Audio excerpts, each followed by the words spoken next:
गजब किया सरकार हो भैया, गजब किया सरकार। मंदिर राम लला के बनवाया, तू तो गजब किया सरकार। मंदिर राम लला के बनवाया, तू तो गजब किया सरकार। पीएम पद पे मोदी जी बैठे, मनमा किहिन विचार। पीएम पद पे मोदी जी बैठे, मनमा किहिन विचार हो, मनमा किहिन विचार। सबसे पहले नगर अयोध्या मंदिर के निर्माण।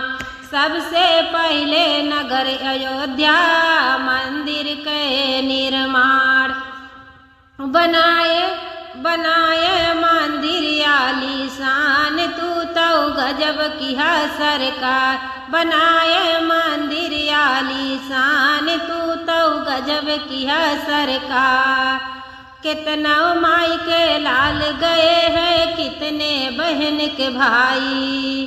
कितने बहन के भाई, कितने माई के लाल गए हैं, कितने बहन के भाई हो, कितने बहन के भाई।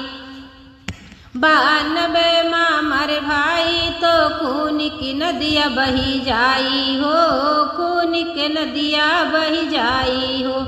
उनके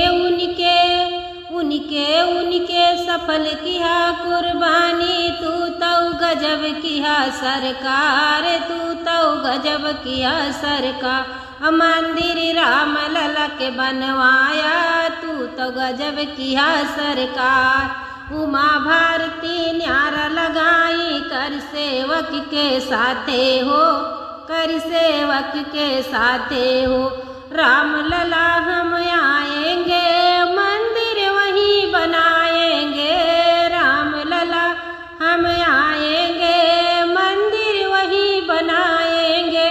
क्यों के न्यारा के भय सम्मान, तू तो गजब किया सरकार।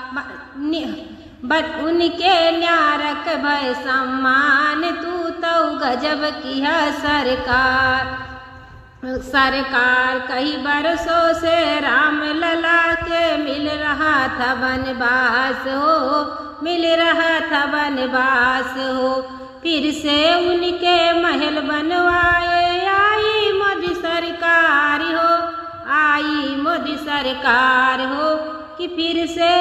कि फिर से लाए राम राज, तू तो गजब किया सरकार। कि फिर से लाए राम राज, कि तू तो गजब किया सरकार।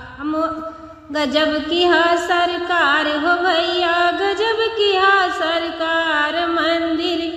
मंदिर राम लला के बनवाया, तू तो गजब किया सरकार।